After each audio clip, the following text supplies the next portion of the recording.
সবাই গেল জাতীয় সনদে একটা স্বাক্ষর করলো, করে আমরা দেখালাম আমরা এক আছি, এক থেকে আমরা ইয়ে করলাম। তাহলে আমার as a layman, as a voter, আমার মনে প্রশ্ন জাগতেই পারে যে এই ঐক্য কমিশনের প্রয়োজনটা কি ছিল। ভাই প্রথমেই ডক্টর ইউনূস এসে বলতে পারতো যে এই 84টা আইটেম আছে, আপনাদের ঘরে ঘরে পাঠিয়ে দিলাম, আপনারা টিকমার্ক দেন, আমরা কোথায় আপনারা একমত কোথায় দ্বিমত, এক সপ্তাহের মধ্যে আমার কোর্স কমপ্লিট। কারণ তাহলে তো ঐক্যমত তো হইতেছে না। And that is the beauty of democracy. ভাই আপনি গণতন্ত্র চাইবেন, আপনি ডেমোক্রেসি পালন করবেন, আবার ওভারনাইট সংস্কার চাইবেন, এই দুটো একসাথে হয় না। সংস্কার and reform or change is a continuous process. আপনি আজকে দুইটা চেঞ্জ আনবেন, আপনার অপেক্ষা করতে হবে, আবার আপনি, কারণ সব গণতান্ত্রিক পরিবেশে, গণতান্ত্রিক সিস্টেমে আমরা এই 5 জন আমরা একমত হব না, 5 জনের 5টা মত থাকবে এবং সময় বেশি লাগবে। তাই বলে কি আমরা পিছিয়ে যাব? আমরা কি মন খারাপ করব? আমরা কি ভাববো যে আমাদের কোনো সংস্কার হচ্ছে না? তা না।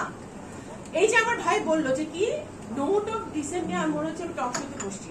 আচ্ছা, নোট অফ ডিসেন্ট নিয়ে আপনার এখানে তুমি টার্ম ইউজ করলো দর কষাকষি না, কি চিল্লাচিল্লি করতেছি। হ্যাঁ, আমরা শাউটিং ম্যাচ, শাউটিং ম্যাচ যে আমরা করছি, আমরা এই যে শাউটিং ম্যাচ করছি না, আমরা এটা ফ্ল্যাগ করেছি।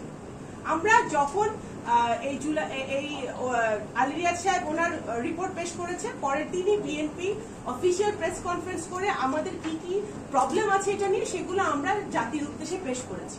ঠিক আছে, আমরা শাউটিং ম্যাচ করি না। শাউটিং ম্যাচ ওইটাকে বলে যখন 5 দফা দেয়া, এখন আমরা পিআর চাই, সারা দেশে আন্দোলন।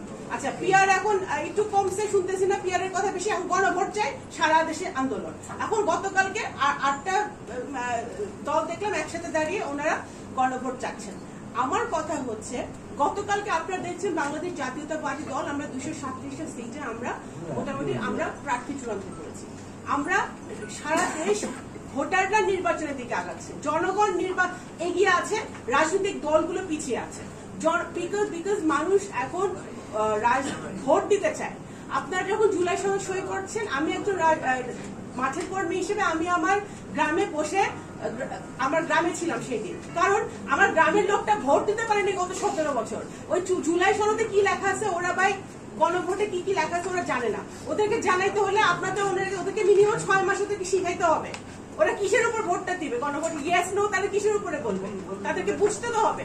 আপনারা নভেম্বর মাসে গণভোট চাচ্ছেন, নভেম্বর ইজ দ্য টাইম যে তারা গণভোট বুঝবে। আচ্ছা, ইভেন আমরা যে বিএনপি যে রাজি হয়েছে ফেব্রুয়ারি মাসে, আমি রাজনৈতিক কর্মী হিসেবে বাদ দিলাম, আমি একজন ভোটার হিসেবে আমার কাছে মনে হয় ইটস টু সুন। আমি ফেব্রুয়ারি মাসে আমি গণভোট কিসের উপরে দিব সেটাও তো আমার বুঝতে আমার সময় লাগতে পারে। ঠিক আছে না? তো সুতরাং আমার কাছে মনে হয় যে আপনারা অনেক সংস্কারের কথা বলছেন, সংস্কারের কথা বিএনপি কে বলে লাভ নাই। কারণ এই যে আপনারা যে ঐক্য কমিশনে গিয়ে প্রত্যেকটা দল গিয়ে দিনের পর দিন কথা বলেছে, সেই এই মাল্টি পার্টি ডেমোক্রেসির পরিবেশটা তৈরি করে দিয়েছে শহীদ রাষ্ট্রপতি Ziaur Rahman. So BNP day 1 থেকে, বিএনপির জন্মের পর থেকে বিএনপি রিফর্ম করে আসতেছে, চেঞ্জ করে আসতেছে, বিএনপি রিফর্মে বিশ্বাস করে। বাট আপনার একটা গণতান্ত্রিক পরিবেশে আপনি সবাই একমত হবেন, সেইটা আমার মনে হয় চাওয়াটা অনেক সময় ইমপ্র্যাকটিক্যাল।